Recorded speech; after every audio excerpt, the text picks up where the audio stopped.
cambió muchísimo, pero empezó con cuestionamientos sobre mi feminidad. Yo tenía muchas dudas de cómo me había dado cuenta yo que era mujer en el mundo. O sea, puede parecer así como muy raro, pero hay un momento que las mujeres nos damos cuenta que jugamos un papel social muy distinto a los hombres.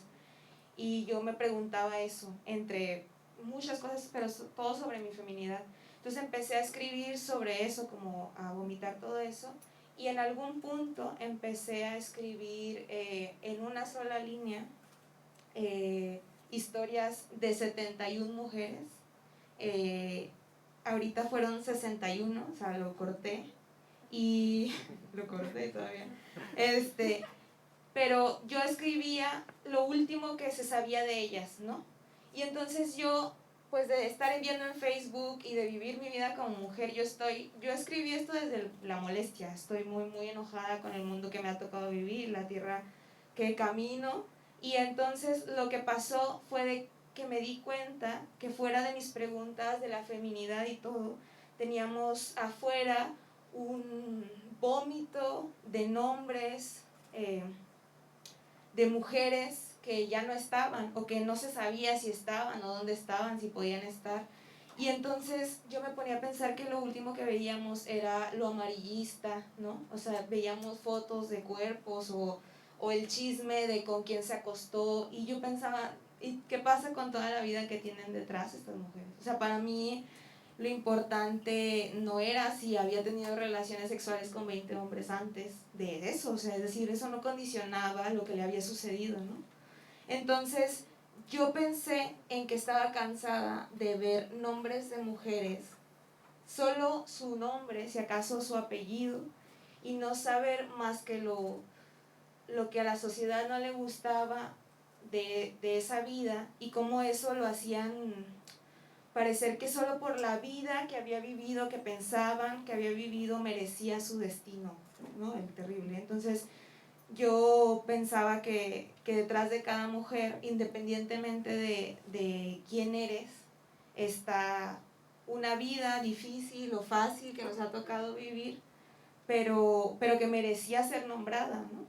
Y fue eso lo que hice. Lo que yo hice fue tomar nombres al azar completamente, situaciones clichadas que escuchamos luego, que se puso falda, que salió a tomar, que salió a fumar, que tal vez se drogaba con no sé qué, y luego investigué lugares de la República, o sea, estados, dije yo, estados, y avenidas y todo, o sea, son historias que yo conjunté, pero ninguna historia es tomada verídicamente de una nota, o etcétera, ¿no?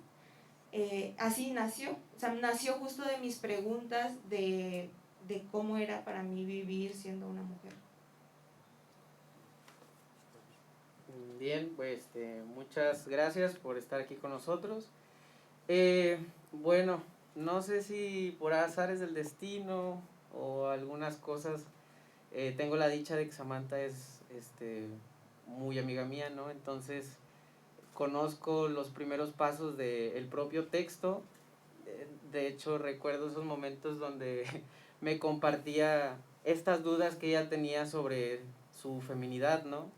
Que al momento ella de plantearse esas dudas y esas cuestiones hace aproximadamente que un año, más de un año, ¿no? Cuando empezaba todo esto. Pero bueno, en aquel momento esa duda que surgía en ella, algo me provocaba a mí, ¿no? Incluso yo como hombre, ¿no? De justo mi feminidad, ¿no?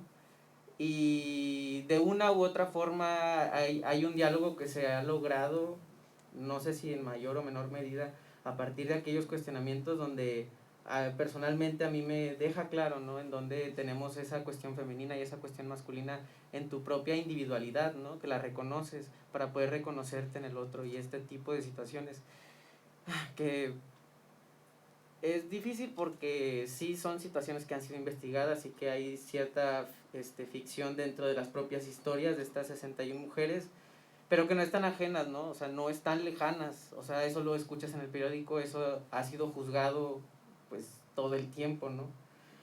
Entonces, conociendo eso, ya cuando llega a mis manos el texto, el último, digamos, resultado, la última intervención del propio texto de Samantha, en la cuestión de dirección, pues es un texto, un monólogo, ¿no? Donde vienen a ser contadas todas estas historias. No hay otro personaje con el cual dialogue directamente el personaje principal. Entonces, lo que se generó en mí fue el primer impulso, que lo catalogo de esa manera. El primer impulso a partir, o sea, para crear, ¿no? Para ver de qué manera iban a ser contadas estas historias, ¿no? Porque a la vez pensaba que eran demasiado texto, demasiadas historias, ¿no? Entonces el primer impulso me llevó a generar imágenes, ¿no? También justo el primer impulso de dialogar con Samantha y de saber de dónde venía como estas partes, ¿no? De mujeres que sabemos que están por ahí, ¿no? Tiradas, que algunas no han sido encontradas, que no han sido puestas como en ese lugar, que no han tenido justicia, sino simplemente han sido juzgadas y sobajadas y todo este tipo de cuestiones, ¿no? Entonces a raíz de ahí, ¿no? De, a partir del primer impulso que me provocaba a mí en mi propia individualidad y luego como creador para poder plasmar las historias. Y de ahí ese primer impulso, compartirlo con Rocío una vez que la invité al proyecto, ¿no? Y pues a raíz de eso.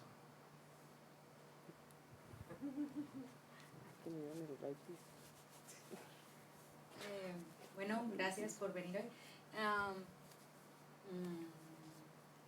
Pues bueno, ya hablando de mi proceso, cuando Esli me invitó al proyecto y que me dio el texto de Samantha, pues de entrada para mí fue muy emocionante porque también yo tengo la fortuna de ser amiga de Samantha, de llevarnos muy bien, y entonces de principio que lo leí, la verdad, mis primeros pensamientos fue ¿cómo diablos le vamos a hacer? Porque no es un texto convencional, y para mí como actriz en inicio fue un poco, me asustaba un poco la idea de no tener una historia, que es a lo que estamos acostumbrados. Pero entonces fui hablando con Samantha, fui viendo dónde venía el texto y empecé a verlo también desde mí, desde cómo me afecta como mujer, cómo me afectaba a mí como actriz, cómo le afecta al personaje dentro de su ficción. Y entonces fue cuando todo empezó a fluir, cuando las historias tuvieron sentido, cuando dejó de ser difícil para mí, al menos en esta parte técnica, pero muy difícil el estar allá adentro, el verlo, el revivirlo todos los días y saber que aunque las historias Samantha las escribió de manera semificticia, siguen siendo reales. Entonces, es una cosa difícil como mujer, pero al mismo tiempo es muy gratificante el poder decirlo, el poder estar aquí y el poder hablarlo. Y pues nada, le agradezco mucho a Esli por confiar en mí, y también a Samantha por dar esta voz y permitirme también conocer más su proceso para que yo pudiera estar aquí hoy con ustedes y que vieran el resultado. Gracias. Bien, ahorita hace un rato que comentabas acerca de la razón por la cual escribiste este texto y de todo lo que las personas pensamos, de las historias que vemos, en las notas y demás. También dentro de este proyecto y de este texto hay mucho trabajo que nos dejas de este lado. Ahora que ya lo viste puesto aquí, ¿qué piensas? ¿Cuál es la mirada que ahora que como espectador? Porque al final de cuentas nos están dejando también que completemos una historia.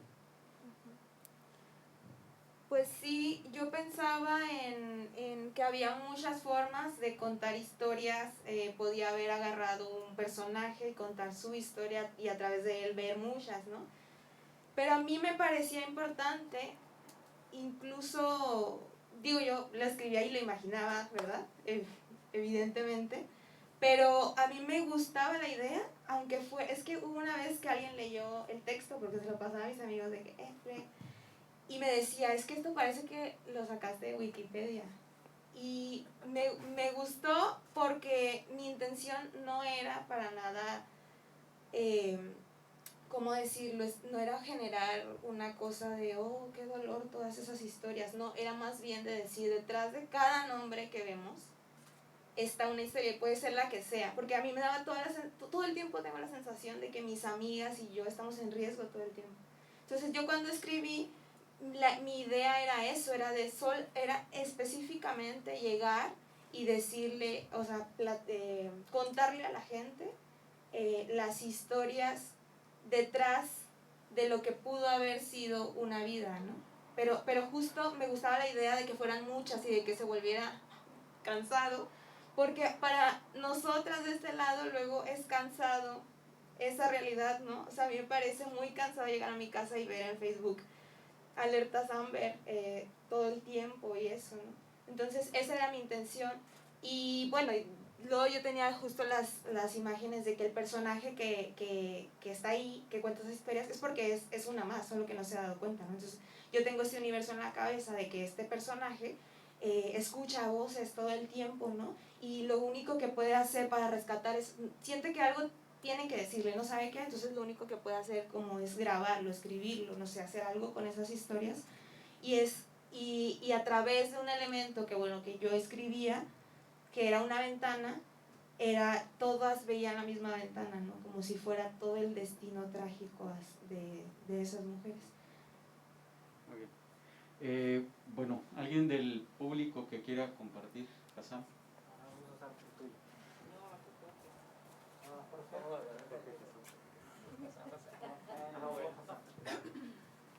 Bueno, primero que nada, felicidades, muchachos.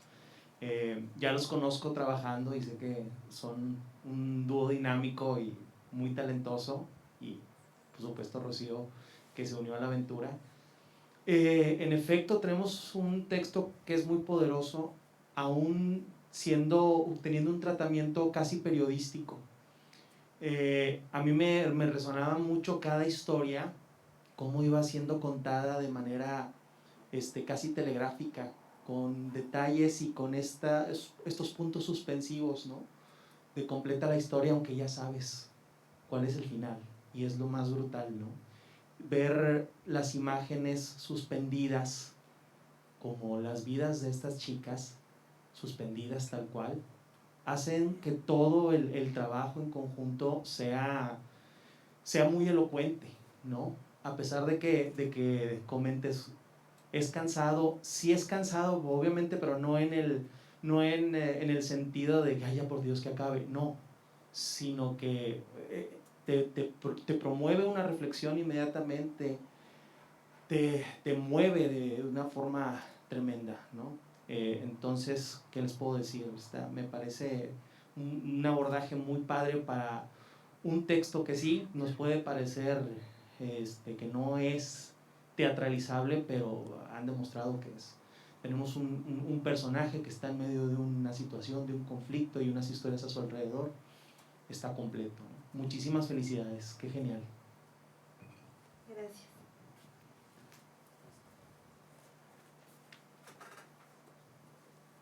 Hola, hola, hola, hola.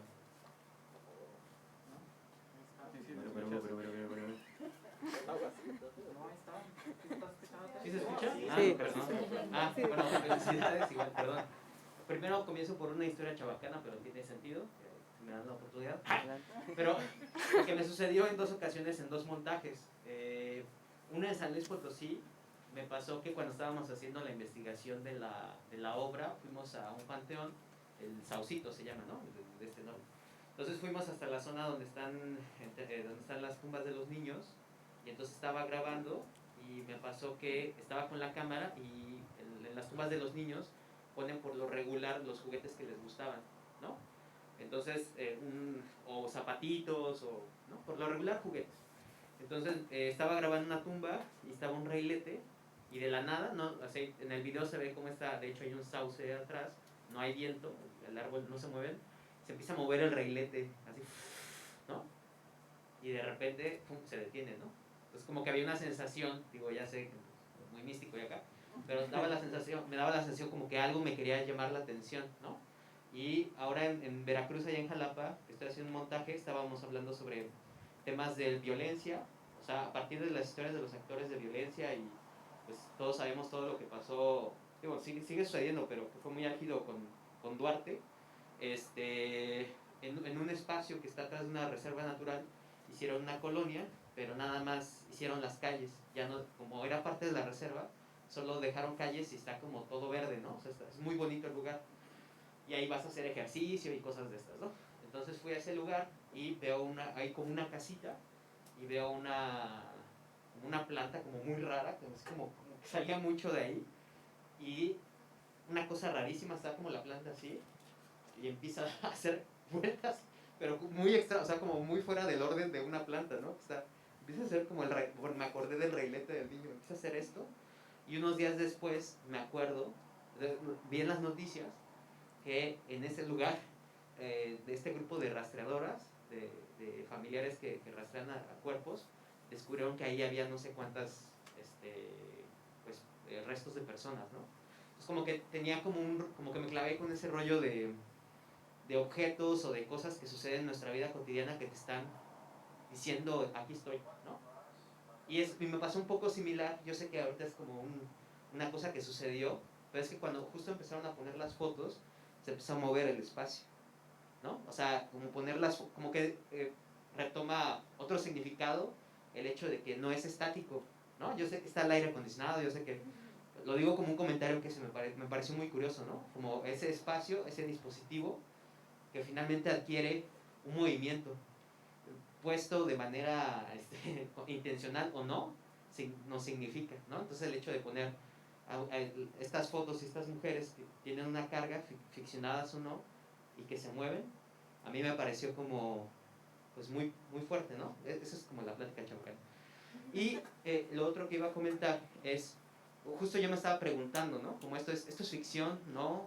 Está como, o sea, alude a un espectador que tiene que tener como el mecanismo, ¿no? Como de, ¿qué me está tratando? ¿A dónde me quiere llevar? Porque finalmente se entiende que el mecanismo es que en cada microhistoria llega a un punto donde no dice el final, pero tú imaginas ese final, ¿no? Son muchísimas historias. Entonces como que yo no sabía como hasta dónde, como espectador, hay como una cosa de lo políticamente correcto, ¿no? De decir, este tema está muy canijo, no me puedo meter con él o no puedo decir nada al respecto, ¿no? O no decir nada, sino tengo que ser sensible ante él, ¿no? Pero en términos dramáticos, como que yo me preguntaba, dado que el mecanismo era el mismo, como decía, ¿a dónde me quiere llevar? ¿A dónde me quiere llevar? A nivel ya de puesta en escena, porque ya estábamos contemplando todos estos elementos, sentía la progresión que había desde una propuesta sonora que iba en una especie de crescendo, la cuestión lumínica, ¿no? También había como una especie de propuesta en la que iba de más y luego al final a menos, ¿no? Una reducción en este back rojo con el LED rojo. Pero como que me quedé con la duda, ¿no? Como si eso era, si el elemento era eso discursivo, como lo acabas de mencionar, es la saturación tanta bajo un mismo mecanismo estructural, que esa es la idea.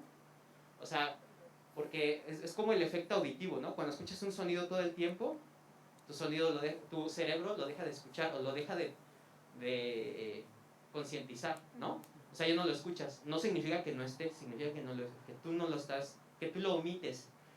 Entonces como que yo pensaba, es a nivel discursivo, ¿no? Es tanto lo que estoy escuchando que yo lo omito y digo, bueno, en mi realidad yo omito esa realidad que está sucediendo. Entonces, pero como que tuve que hacer ese mecanismo como espectador a nivel performático, pero no sé qué tan consciente o a qué nivel podría ser a nivel dramatúrgico, por ejemplo, ¿no? También tenía preguntas sobre, bueno, ella está marcando la dramaturgia, el dispositivo o no, o está haciendo mero dato duro, mero dato duro y dejando al director hacer esa propuesta. O sea, son preguntas, ¿no? Son como cosas que yo me quedé, digo, al final es una provocación, ¿no? Y tanto que yo estoy como, ¿no? Ahorita la ardilla dice, a ver, esto sí, esto no, pero estoy justo como tratando de codificar, ¿no? Quizás lo único, y tal vez ahí ya no me debería de meter, sin embargo lo digo, que justo bajo este código que tú estás estableciendo o este sistema ficcional de microficciones, esos puntos de ruptura en el que el personaje o no, como quieran llamarle, para no entrar en otras discusiones, ¿no? En el que se hace como preguntas, ¿no? Si tú, no recuerdo la pregunta, pero se hace una pregunta y al final también. A mí me daba la impresión, digo, esa es una mera sugerencia, es mi mecanismo de, ¿cómo se llama? Yo soy enfermo de realismo, entonces, como que decía, ¿por qué traiciona su propio sistema? ¿No? O sea, ¿por qué Si tú me quieres, o sea, me quieres llevar a un extremo beckettiano, de como dije, ¿por qué de repente, o a dónde me está llevando con esto, no? Como que sentía como que, dije, no, o sea, si me vas a llevar allá y me vas a ahogar, ahógame, no me das tiempo ni de aire, ¿no? Pero bueno, esa es mi opinión absolutamente subjetiva. Y ya, perdón. Gracias. Pero la pregunta sí queda, del asunto de dramatúrgico, si a nivel de escritura, ¿tú usaste acotaciones o no? ¿Tú me dejaste los meros? Yo tenía unas acotaciones larguísimas. De hecho es que yo justo en mi universo, en el que yo ya estaba ahí digiriendo la obra mientras la escribía y cómo la imaginaba, yo en mi universo, ella está recluida en un espacio, digamos, abajo de la tierra, entonces solo tiene una rendija arriba donde ve la luz del día. Y a través de ella, pues, esa luz le da la certeza de que está existiendo en algún lugar. Y tiene una llave de agua oxidada y tiene una cámara de video y una grabadora, ¿no? Entonces ella está como en un sueño del que no puede despertar, ¿no? Entonces justo las acotaciones, la llave de agua es su sentido de esperanza, ¿no? Siente que estando en un espacio de tierra, si inunda ese lugar, las voces se van a acabar, ¿no? Entonces, eso es. Ahora, lo que decías justo de la interrupción que hacía de los textos, es porque en las acotaciones justo trabajaba un sentido de una persona que no sabe qué está pasando y tiene que vivir esa realidad, ¿no? Pero en medio se hace preguntas, tal vez no directas, o sea, sobre su soledad, sobre por qué está ahí, porque ella sabe que está ahí, no sabe por qué, pero no se cuestiona demasiado cómo va a salir, como que asume que ese es su espacio, ¿no? Entonces sí tenía acotaciones y otra, o sea, distinto, ¿no? Nada, o sea, esta propuesta es totalmente de Esli y bueno, sí, justo eso. Hay un texto con acotaciones y luego estos parlamentos. Sí, así es. Que ahora se omitieron las acotaciones en la... Ajá, sí, en la propuesta de Esli. O sea, ahorita en el montaje no vimos esa parte del texto. No. Uh-huh. Sí. Y sí, justo, nada más agregando lo que decías de, o sea, del crear, de que historia tras historia, siempre donde mismo, siempre nunca iba más, de hecho, pues yo había escrito más, ¿verdad? Pero la fui cortando, sí, pero y fue con ese sentido, ¿no? Así de, en algún momento ya va ahí, ya solo sigue en ese lugar. Pues ahí sí me gustaría decir. Sí. Pues personalmente a mí se me hacen falta las acotaciones. Es decir, estamos tratando de... O sea, la lectura es una lectura dramatizada que busca conocer los mecanismos de escritura de la dramaturga, no un montaje escénico de un director. Y en ese sentido, el planteamiento de la Semana de la Dramaturgia se centra en eso, porque lo que buscamos es ver cómo ustedes tan jóvenes están ahora sí que pulsando la pluma sobre el papel.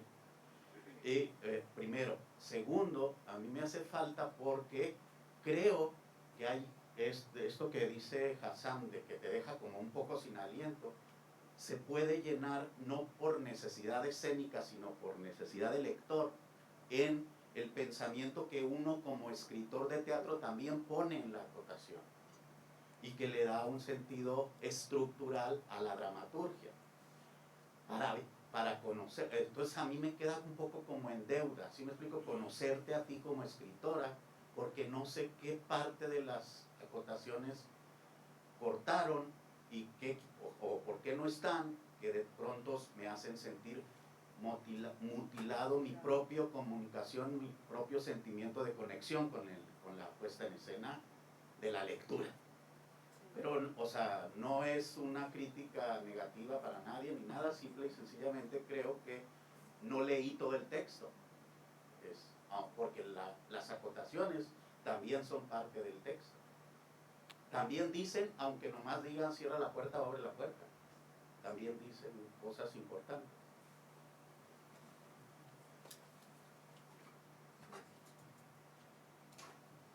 ¿Alguien más? Allá atrás, creo.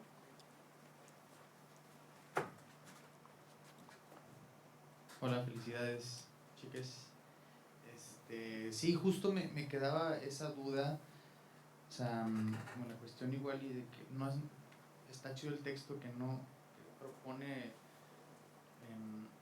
que la ausencia del drama, ¿no? Como estamos bien impuestos, ¿no? A veces es como, nos cuesta trabajo a veces entrarle a algo que así de entrada o de primera lectura no tiene drama, y eso me parece arriesgado. Ese loop pequetiano el que habla Hassan, lo comparto, está muy chido. Y justo me quedaba pensando en la acción, o sea, como que el texto, aunque parezca que no hay drama, hay como provoca a la acción. Y lo que hablas de la llave, lo que hablas de las ventanas, lo que hablas, eso complementa la acción. O sea, ¿sabes? Puedo hacer una pinche obra de teatro de una nota de periódico, de una receta, ¿no? Y hay un montón de elementos que provocan acción. Entonces justo era como anular lo que provocaba acción. Eso, ¿no? Igual y es un comentario que me quedó justo en el mismo loop de sentir este tiempo aletargado, no sé qué tenía la perspectiva de la lectura. Y respecto a eso, me gustaría igual que nos contaras como cuál fue el proceso con Legón. O sea, yo fui de los algunos que leyó, de los amigos que leyó el texto cuando lo mandabas, y luego como esta estructura está arriesgada, es potente, y es, entonces como cómo llegaron a ese acuerdo, ¿no? ¿Cómo te llevó ahí? Me gustaría sí, que nos contaras un poco. Primero, gracias por sus comentarios. Y sí, justo, este texto entró en la convocatoria de dramaturgia en construcción, como ya se ha mencionado en las otras lecturas de Nuevo León. Y lo que pasa es que justo como partía de preguntas sobre mi feminidad, el otro texto era solo de cómo había vivido mi feminidad en diferentes etapas específicas de mi vida. Desde niña, adolescente, hasta ahora, y eso pasaba por mi sexualidad y un montón de cosas, ¿no? Lo que pasaba es que justo en ese texto tenía 2 páginas de 71 historias descritas en una sola frase, y cuando llego con Legón, que tuve el placer de que fuera mi asesor, él me preguntaba qué parte era la más qué parte creía yo que era la más fuerte o importante de mi texto. Y claro que yo, como hablaba muy de mí, la otra versión, decía yo, bueno, es que yo quiero decir que yo me siento sola y que yo estoy enojada con el mundo y todo. Pero me di cuenta, y él me hablaba de esa parte, justo, me decía, esa parte es muy potente y puede hablar más, o sea, puede ser más que solo una frase, ¿no? Y otras partes también, solo que a mí me daba vueltas la idea de que lo que yo pensaba sobre mi feminidad o lo que me había cuestionado no era algo personal, o sea, no era solo algo que yo viviera. Entonces fue lo que pasó, o sea, fue poco a poco fuimos trabajando el texto y desapareció lo demás. Y sí, justo la cosa era, o sea, mi apuesta al escribirlo era sobre el personaje, o sea, como si de pronto el personaje cuenta las historias, pero todo lo que hay detrás es la desesperación, el no saber, el cuestionarse sobre qué hace en ese lugar, si es ese lugar que nos toca como mujeres, el escuchar historia tras historia, estar encerradas en un lugar en el que solo vemos una luz y estamos condenadas, ¿no? Yo sentía que trabajé sobre la condena. Yo sentía un montón de tiempo que ser mujer era una condena en este país. Entonces el trabajo con Legón fue que él insistía mucho en que me arriesgara a ir hacia donde yo creía que podía ser, aunque no fuera lo que yo estaba acostumbrada ni a leer, ni a escuchar, ni a ver, ¿no? Y que la acción podía estar en otra parte, que no tenía que estar justo solo el tiempo en la palabra. Pero yo tengo una duda. Sí. Si yo no tengo la dicha de tenerte enfrente y que me eches todo este choro y que me estás explicando, porque si no me lo explicas no entendí ni madres, yo personalmente. Sí. Si yo no te tengo enfrente para que me expliques tu obra, si yo no sé todo este proceso de feminidad y todo lo que me cuentas, ¿cómo tomo tu texto yo? Si no es tu cuate el que lo dirige, si no es tu amiga la actriz que te escucha, ¿cómo haces para que este texto pase a otras generaciones? ¿Cómo haces para que se lea tu texto en otra cabeza que no sea la tuya? Pues no tengo mucha idea, la verdad, pero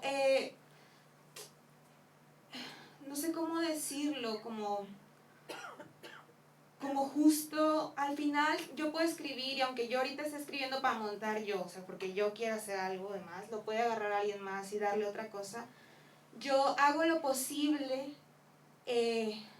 puede sonar muy mediocre, no sé, pero lo posible porque en el papel yo cuente la historia como la escucho en mi cabeza y como yo imagino que puede ser el teatro. Luego puede haber alguien que lo tome y va a hacer otra cosa, y ese es el riesgo de escribir, ¿no? Entonces, no sé muy bien cómo, la verdad, no tengo mucha idea específicamente. Fíjate que creo que es una excelente respuesta y además no estás siendo de ninguna manera mediocre, y eso se denota en lo que acabas de hacer y en la conversación que estamos teniendo, que para nada es mediocre. A mí me parece, de lo que dijiste anteriormente, siguiendo con la idea que te preguntó el compañero, que en realidad todo eso que tú querías está aquí. La indagación sobre tu feminidad está aquí. Uno y conversa con nosotros, incluso de una manera muy contundente, y si eso fue lo que dejó Legón contigo, te dejó un gran legado. De una manera donde la ausencia de texto, ahora sí que el desprendimiento de una parte, donde el silencio habla, y donde la suspensión de la acción habla, eso es muy poderoso como dramaturga. Es decir, eres capaz de dejar la cosa suspendida para que el que converse sea el espectador. Y esa es una aspiración de todos los que escribimos teatro. Felicidades por eso. O sea, en realidad, el comentario que hacía no era un comentario de crítica compulsivamente totalitaria que te negara tu trabajo, sino que lo que quería decir es que a mí ahorita sí me gustaría leer el texto completo, porque en las acotaciones hay otra parte de ti que tú has puesto ahí y que yo no conocí, nomás por eso, nomás simplemente por eso. Sí, mi comentario sobre tal vez puede ser así, lo dije porque igual no tengo la respuesta, ¿no? Y desde ese lugar lo digo, no la tengo, y pues así es. ¿No? ¿Qué más puedo decir sobre eso? O sea, yo nada más como en el sentido de también lo que dije, sí, es como el hecho de que es provocador. No es que yo espectador esté esperando personaje, historia, sí, ¿no? O sea, no lo digo por ese sentido. Yo lo rescato mucho, como que me preparas un gran asunto que siento que se queda, estoy hablando de una sensación, ¿no? Que siento que me estás preparando para un punto, por ejemplo, rápido, una historia chabacán. Ya voy. La ópera de Einstein on the Beach, de Bob Wilson, son 5 horas y media. No, en realidad son pocas escenas desde la ópera, pero todas son repetitivas. Y la idea de Bob Wilson de la puesta en escena con Philip Glass es súper repetitivo. ¿No? Todo el tiempo está así. Y las escenas son iguales. Tren va y regresa. 15 minutos de una escena que es igual. Lo que él está proponiendo es que tu espectador, es una provocación, para que tu espectador te pueda salir y regreses y veas lo mismo. Y vas y te regresas y estás viendo, y luego ves una luz que sale. 20 minutos. Entonces todo el tiempo te está provocando para que te digas, no, el tiempo es relativo, güey. El tiempo de la escena y el tiempo del que está acá, entonces es una provocación. Y al final de la ópera lo que pasa sucede una historia de amor. Y dice, tú me amas, John, tú me amas, yo te amo con cada grano de arena y todas las estrellas que ves en el firmamento. Entonces esa escena le da sentido a 5 horas de repetición, porque ahí está el discurso, ¿no? Ahí te da como el, ¿no? Después de 5 horas estás así y ¡pum! ¿No? Te da la cachetada. Entonces yo un poco como que el mecanismo dije, yo sentía que me estabas preparando para algo, tampoco digo que aparezca un payaso y ría, ¿no? Pero parece que estás generando un mecanismo que está generando una expectativa.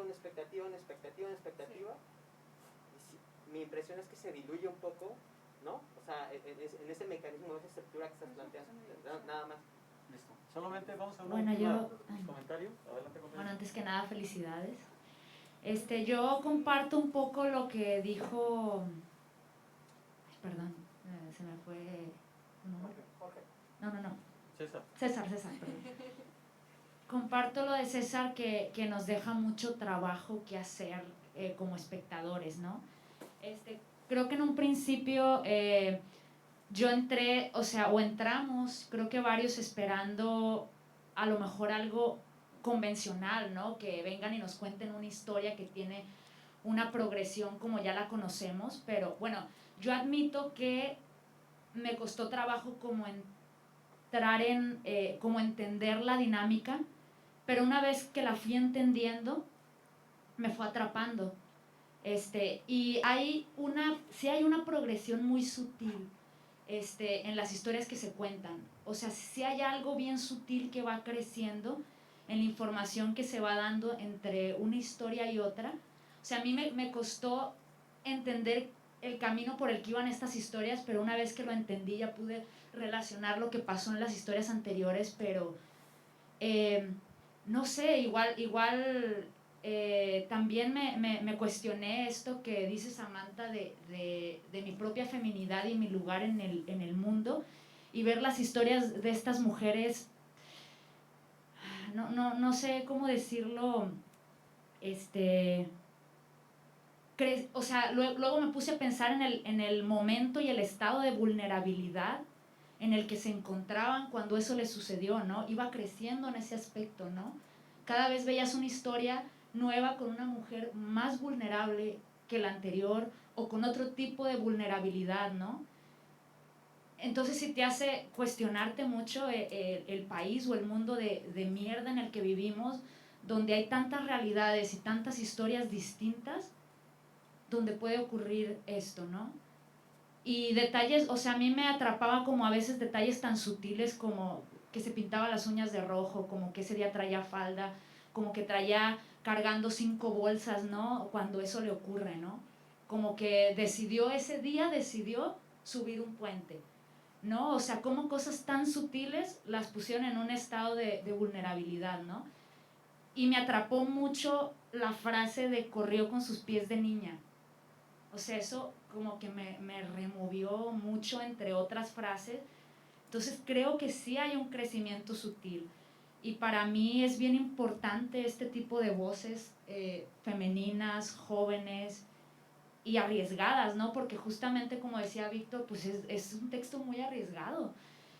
No es convencional, pero incluso el planteamiento como una especie de instalación me pareció también poderoso, ¿no?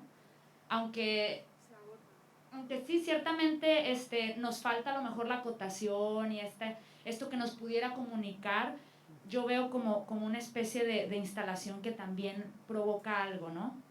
Entonces creo, pues también me gustaría preguntarte, ¿no? O sea, en este camino que es diferente a una manera de escribir teatro convencional, ¿tuviste miedo? ¿Tuviste dudas? ¿Qué pasó contigo? O sea, ¿cómo fue ese proceso? Yo me imagino que sí, pero no sé, me gustaría que tú lo compartieras. Sí, contesto rápido, pues sí fue muy difícil y con miedo, sobre todo porque apenas estoy escribiendo, entonces era así como, y esto tiene sentido, justo me preguntaba, esto tiene acción, esto hay conflicto, ¿qué va a pasar? ¿No? O sea, ¿dónde va a estar? ¿Qué va a cargar la puesta en escena? Pero insisto, a mí me ayudó muchísimo tener la asesoría de León porque él, justo yo todo el tiempo era, ay maestro, pero es que no sé, y él era, no, ocúpate, esta historia está muy, yo creo que está mal escrita aquí, y le falta el verbo, y entonces en esa preocupación yo encontré que justo encontré eso, porque yo decía, es que yo lo que decía, yo tenía la intención de generar un sentido de cansancio, sí, de escuchar y escuchar y escuchar, sí era mi intención totalmente. Pero yo decía, bueno, ¿y qué tanto me va a jugar a favor? Porque al final tú quieres tener a la gente adentro del teatro, no quieres que se salga. Entonces, pero yo en algún momento me olvidé de eso porque es algo que a mí me duele. O sea, yo estoy hablando de algo que me persigue todos los... O sea, yo ahorita voy a tomar el camión y al chile me da miedo hacerlo, ¿no? No sé si voy a llegar hasta mi casa. Entonces, en ese sentido dije, bueno, si a la gente le da ese cansancio escuchar esas historias, pues es porque ya las tiene en su computadora, ¿no? Y eso, entonces, pues más bien mi pregunta era, esto ya está muy dicho, o sea, es decir, de esto hablamos, ¿no? Usamos el teatro para eso. Mi miedo era, si esto va a querer ir a verlo la gente, si alguien le cuenta de eso. pero al final dije, bueno, voy a intentarlo, es que justo quiero escribir y quiero descubrir qué tengo para decir, ¿no? Y me pareció valioso cómo fui construyendo esas cosas, entonces solté el miedo. ¿Tengo miedo? Sí, claro que tengo miedo, pero no, o sea, me da mucha, o sea, lo veo y ahora pienso, es que ahora lo tengo que montar, o sea, eso no se puede quedar así. Entonces, en ese sentido, sí, me ha funcionado ocuparme más de lo que me preocupé en ese proceso. Gracias. Pues muchas gracias Samantha, Esli, Rocío por este trabajo y gracias a todos por acompañarnos el día de hoy. Nos queda ya solamente la última lectura, Elefante, de Valeria Loera. Muchas gracias.